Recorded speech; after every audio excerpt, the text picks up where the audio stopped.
the tiny creature in the crate. The wind was cold and the ground was dry and cracked.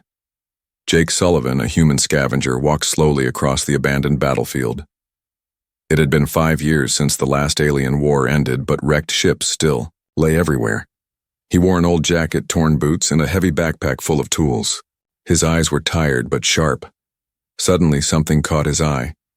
Near a broken alien shuttle, half buried under dirt and metal, there was a small metal crate. It was glowing faintly. Strange symbols were written on its surface. The crate was no bigger than a microwave oven. It made a soft humming sound like it was still alive. Jake knelt down and touched it. The crate was warm. Huh, he muttered. Still got power?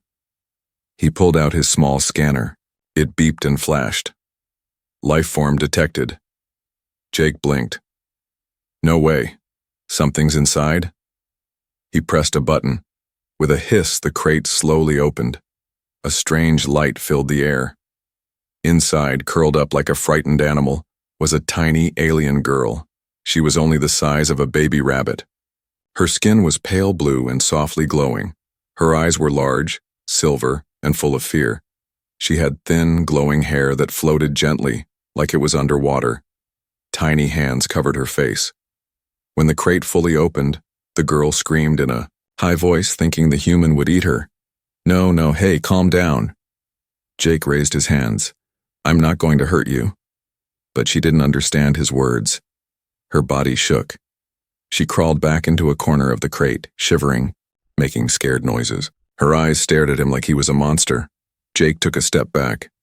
You're alive, he whispered.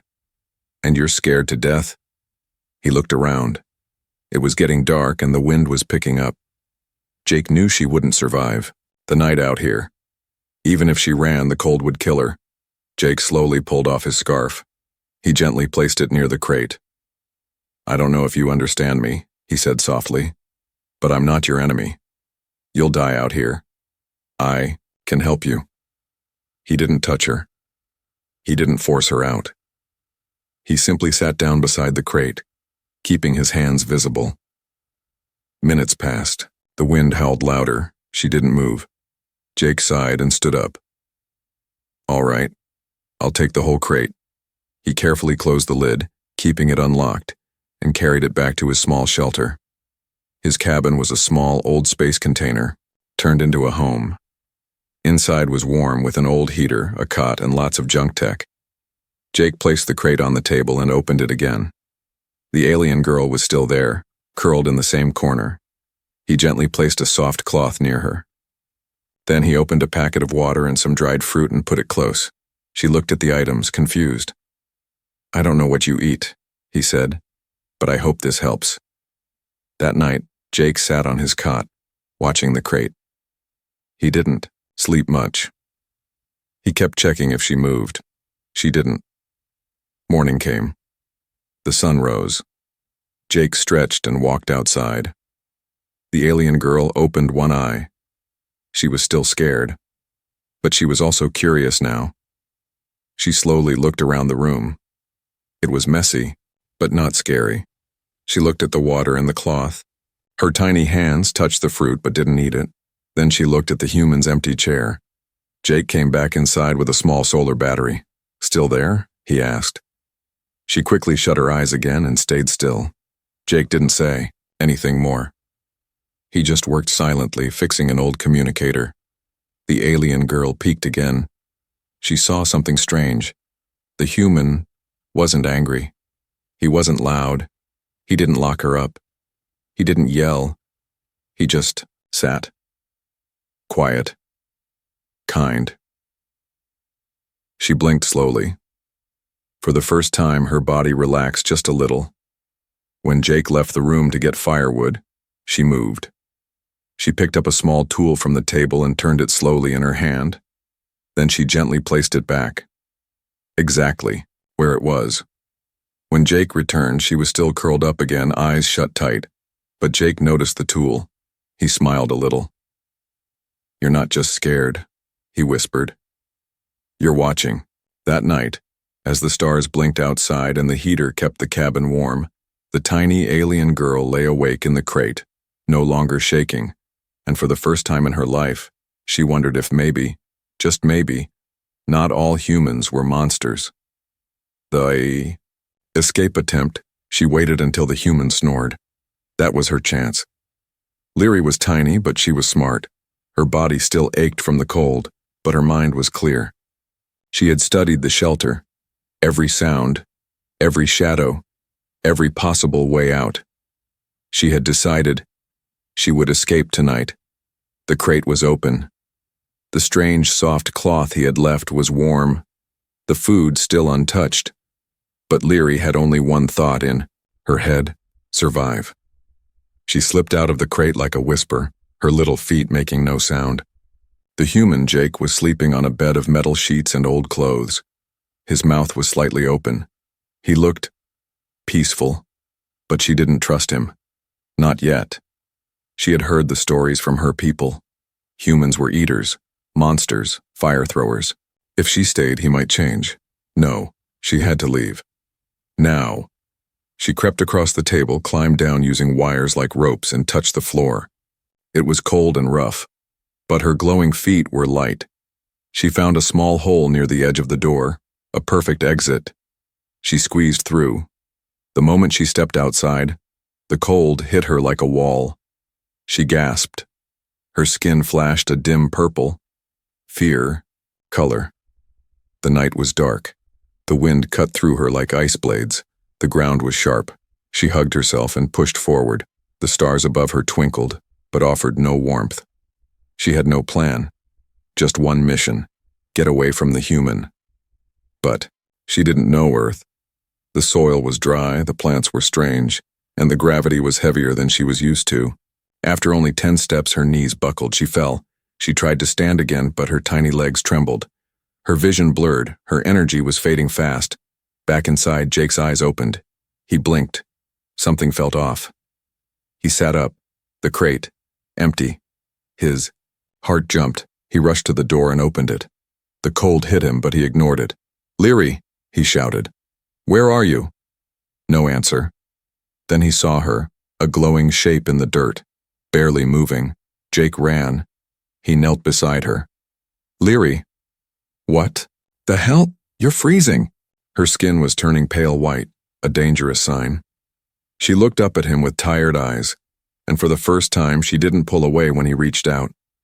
He scooped her up gently in both hands. She was light as a feather. Her breath was shallow. He wrapped her in his scarf and rushed back inside. Jake placed her on a heating pad, added a warm cloth, and sat beside her, watching every breath. "You silly thing," he said softly. "You could have died." Leary didn't speak, but her eyes blinked slowly. Her fear was still there, but something else was growing: confusion, curiosity. He hadn't punished her. He hadn't locked her up. He had saved her life. Again. A few hours later, Leary stirred. She opened her eyes and looked around. Jake was fixing a broken flashlight. He glanced at her and smiled. "You're awake." "Good."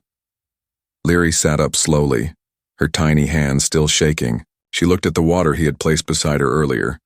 Then, without breaking eye contact, she reached for it. She took a sip. Jake's eyes widened a little. He nodded. "You're welcome." Leary's voice was very small, like the sound of leaves in wind. "Jackie?" Jake's heart skipped a beat. "You said my name?" he whispered. She nodded once. Then she placed one hand on her chest and said softly, "Leary." Jake smiled. "That's your name?" She nodded again. For the first time, they understood each other. A little, just a little. The silence between them wasn't fear anymore. It was the beginning of something strange. Something new. Trust. The first word, Jake. That was the only word she spoke the next morning. One word. But it changed everything. Jake nearly dropped the tool in his hand when he heard it. He turned quickly, eyes wide. The tiny alien girl was standing on the table, holding a piece of wire in her hand like it was a weapon, but her voice was calm.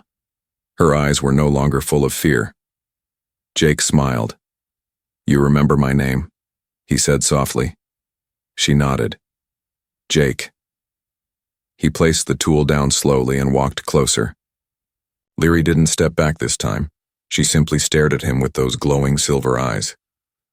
I'm glad you're feeling better, he said. I didn't think you'd make it through the night. Leary didn't answer, but her gaze said something else. I'm watching. I'm learning. I'm thinking. Jake pointed to himself and said again, Jake. Then he pointed at her. Leary? She blinked, then nodded. Leary. Jake chuckled. Good. We're getting somewhere. He sat at the table and carefully laid out a few items. Metal tools, spare wires, a broken chipboard. He looked at Leary. Want to help me fix this? Leary looked at the strange objects. Her small hands touched the tools gently. She didn't understand everything, but one shape caught her attention. It looked like a part from her own ship. She pointed at it. Core. Jake raised an eyebrow. You know that part? Leary nodded. Then she picked it up, turned it twice, and twisted a small piece into place. The chip blinked once. It was alive. Jake stared in disbelief. You fixed it? Leary gave the tiniest smile. Jake leaned back and let out a long whistle. Okay. So you're not just a scared alien. You're an engineer. Leary tilted her head. She didn't know the word, but she understood his tone. She wasn't just surviving now, she was useful. Jake brought out more gadgets. Leary moved from one to another like she'd done this before. Her tiny fingers worked faster than Jake's eyes could follow. He watched her, amazed. Then he said, slowly and clearly, What happened to you, Leary? She stopped. Her hands lowered. Her glow dimmed slightly. Jake realized that question hurt her. He waited. Then, in a soft, trembling voice, she spoke. Ship fell. My people am gone. Jake's chest tightened. You were in the crash? Leary nodded. Scout mission, not war. But war found us. Jake closed his eyes for a moment, so young, so small, and already a survivor of something terrible. She continued in broken words. I thought, you eat me. Jake blinked. Eat you? Leary nodded seriously. Stories. In sky school. Humans big. Eat small things. Fire in mouth. Jake laughed. A little too loud. Leary jumped. Sorry, he quickly said. I'm sorry. I just can't believe that's what you were taught. He smiled again. I don't eat people, Leary. I eat noodles. And sometimes bugs. But only when I'm desperate. Leary didn't smile, but her glow turned a little warmer. She was starting to believe him. Jake stood up and went to a small metal cabinet. He pulled out a square device with a cracked screen. This is a translator pad, he explained. Old tech, but maybe it can help us understand each other better. He placed it in front of her. She poked at it. It beeped. Language set. Sorry 7 dialect. Jake raised an eyebrow. Sorry? That your language? Leary nodded. My home moon. She touched a few more buttons. Suddenly her voice came through the device in clear English. I was afraid. I thought you were death, but you were soft. Jake chuckled. Soft? Nobody's called me that before. You are not a soldier? Jake shook his head. Nope, just a mechanic. Fix broken things. Fix broken ships. Sometimes fix broken hearts. With soup. Leary looked confused. Then the translator said, What is soup? Jake grinned. Something you'll love. He stood and went to the pot near the heater. As the soup warmed up, Leary sat silently, looking at the tools. Then she whispered something softly in her own tongue. The translator beeped and said, Maybe this human is not like the stories. Jake didn't hear it. He was too busy stirring, but Leary's glow got a little brighter that day. She still didn't fully trust him, but she had spoken, and in speaking, she had opened a door. The message from the stars. The wind outside howled like a warning. Inside the shelter, everything was quiet, except for the soft humming of alien tech and the gentle clinking of tools. Jake was trying to fix a broken satellite dish. Leary, the tiny alien girl, sat beside him, holding tiny screws in her small hands. Her eyes were focused, her glow steady for the first time in weeks. She felt safe until the message came. It started with a beep, then another, then a loud ping from the old signal receiver Jake had brought back from the crashed ship. Jake frowned. That's new. Leary jumped to her feet. Her glow changed, from calm blue to sharp yellow. Her kind didn't cry, but her eyes, they widened in fear. Jake turned on the screen. Words appeared, not in English, not in any human language. Leary stepped forward slowly. Her hands shook. She read the message out loud in her own tongue. The translator device buzzed, and then spoke. Attention, Unit 779L detected. Life form is property of the Kavoran Guild. Return subject immediately. Reward for capture 30,000 credits. Dead or alive. Jake went cold. What did it say? Leary's voice was small. They found me. Jake looked at her. Who? She didn't answer right away. Then she said, through the translator, Slavers. The word hit Jake like a hammer. He stared at the blinking message. Slavers. Want. You back? Leary nodded. I escaped. I was taken after my ship crashed. They were selling us. Her voice cracked. Her glow dimmed. I was just one of many. But then, attack happened. Explosions. I ran. I hid in the crate. I stayed still until you found me. Jake's fists clenched. He looked at her, then back at the message. Those bastards put a bounty on you? She nodded again. He turned off the screen and stood up. Then we'll stop the signal. But Leary stepped forward quickly. No, they already got the ping. Someone will come. Jake ran a hand through his hair. Okay, then we prepare. Leary looked confused. Prepare? Jake pulled out old blueprints, maps, a laser cutter, wires. We're not giving you back. You're not cargo. You're not property. He looked straight at her. You're my friend. Leary's eyes shimmered. Her glow flickered like a candlelight. She said softly, Why? Jake raised an eyebrow. Why what? Why? Save me. Jake shrugged. Because you matter. That's enough. Silence filled the room. Then Leary climbed onto the table. She looked over the blueprints. She pointed at the nearby forest on the map. Thick trees. Good cover. Jake nodded. You've got a tactical brain. She tilted her head. You have a big heart. He smiled. Guess we make a good team. For the next few hours they worked. Jake wired traps into the soil near the cabin. Leary reprogrammed the power cells to overload if touched. They turned junk into shields, made smoke bombs out of old mining gas. At night, Jake looked at the sky. Stars shone like tiny diamonds, somewhere up there. Someone was coming for Leary, but this time she wouldn't be alone. Inside, Leary sat by the fire. She held a human spoon in one hand. She was stirring soup. Her glow was soft and steady. Jake walked in, sat beside her. You okay? She nodded, still afraid but not running. Jake nodded. That's good enough. Then, another beep, but this one was different. Leary looked at the screen. Her face turned pale. Jake checked it. A new message. Short, cold, dangerous. We are close. The arrival of the hunters, the ground shook. It wasn't loud, just a soft, steady vibration, like footsteps from something heavy.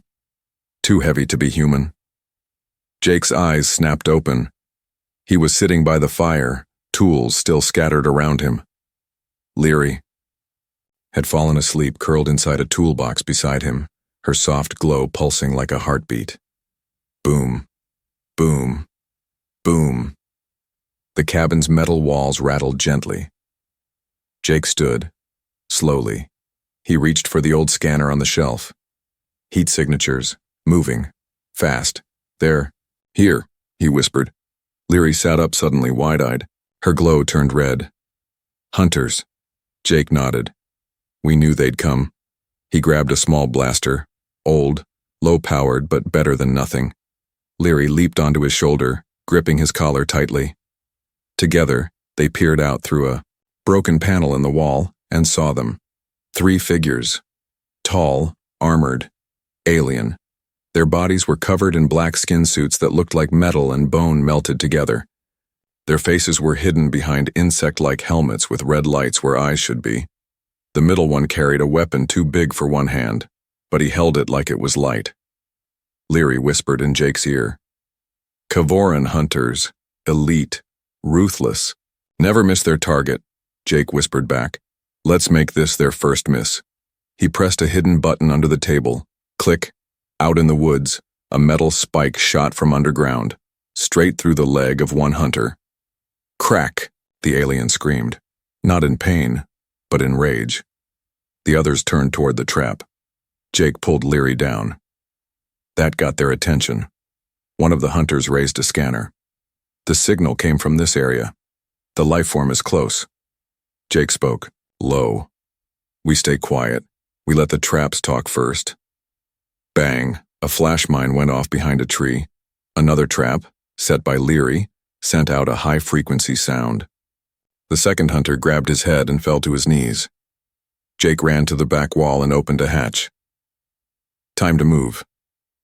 But just as they reached the hatch, the cabin wall exploded. Metal flew across the room. Smoke filled the air.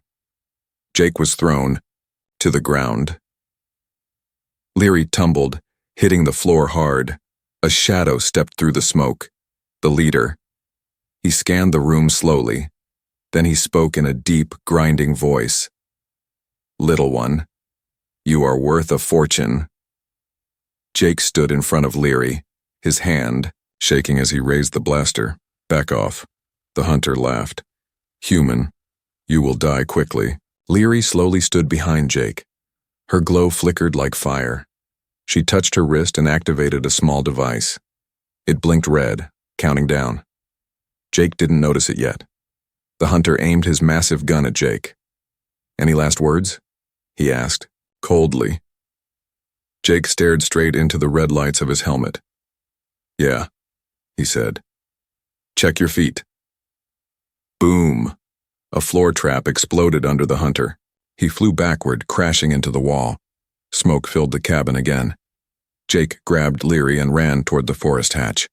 They tumbled down the hill, rolling over leaves and stones. Behind them, the cabin burned. The second hunter, now recovered, spotted them and raised his rifle. But before he could fire, his own ship shook. Leary's device had hacked the ship's control pad. Sparks flew. The ship alarm screamed, stabilizer failure, crash imminent. Jake looked back at Leary, stunned. You did that? She nodded.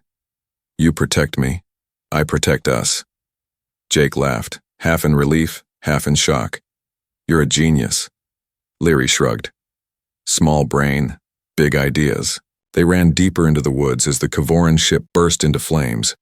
Only one hunter remained now, injured, angry, and dangerous.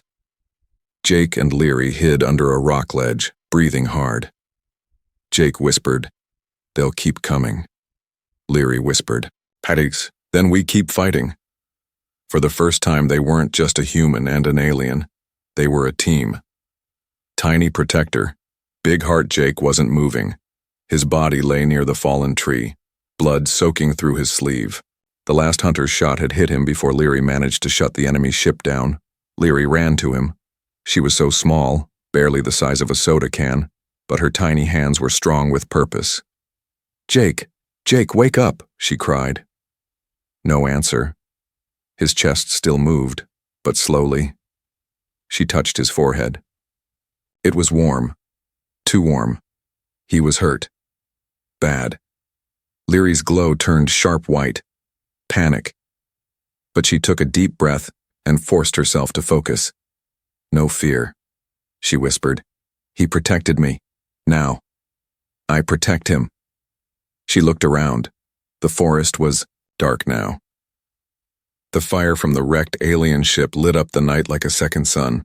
She knew they had little time. The final hunter might still be alive. Leary jumped off Jake's chest and ran toward the ruins of the cabin. She had to find medical tools, anything that could help him. The air was hot, full of smoke. Her feet burned as she rushed through the broken doorway. Inside, the shelves were half destroyed. Metal was scattered everywhere. She remembered where Jake kept his first aid kit. She leapt up a broken pipe, reached the shelf, and pulled the small red box with all her strength. It fell with a thud and burst open. Bandages, burn gel, med pads. She grabbed what she could carry and ran back through the smoke. Jake was still breathing, but barely. Leary opened the gel and rubbed it gently on the burn across his arm. She took the med pad, clicked it, and stuck it on his wound. It blinked green. Jake groaned. His eyes opened a little. "Leary?" he whispered. She leaned close to his face. "Don't move. You are not allowed to die," Jake smiled weakly. "Bossy." "Yes, you need someone to keep you alive."